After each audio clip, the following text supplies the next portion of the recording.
Okay, so let's look at some more examples of how upwelling happens. As we saw, there are cold currents along the eastern boundaries of the Pacific and Atlantic Ocean. For example, the California current, the Peru current, the Canary current, and the Benguela current. And I also mentioned that these are regions where upwelling happens, and San Francisco has very cold temperatures in the summer and so on. How does that happen? If you have winds blowing, depending on the hemisphere, along shore, along the coast, and they are upwelling favorable, which means they are pushing water in a direction where Coriolis will take the water away from the coast. It will force the water to come up.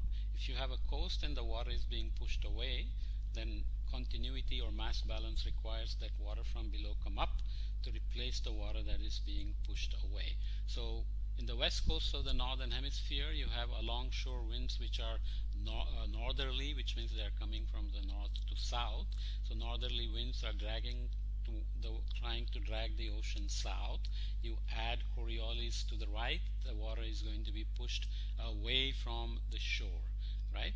So the Ekman flow is away from the shore as shown by these blue arrows, and that Ekman flow is being, the Ekman divergence is going to create this upwelling cell near the coast. Okay, so Ekman transport moves surface water offshore. Cool, nutrient-rich deep water comes to replace. So western U.S. and the cold San Francisco temperatures are the famous examples. If the winds blow the other direction, obviously you're going to create coastal downwelling.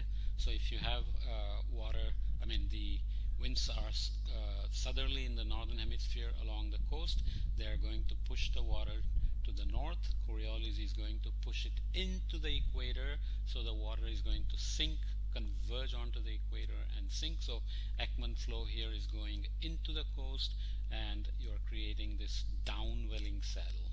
Okay, so very simple process. Obviously, if you have downwelling, then you are converging warm water, surface water onto the coast. You don't have upwelling, you don't have primary production, so you don't have much biodiversity and marine life and so on. There are various other ways to create upwelling.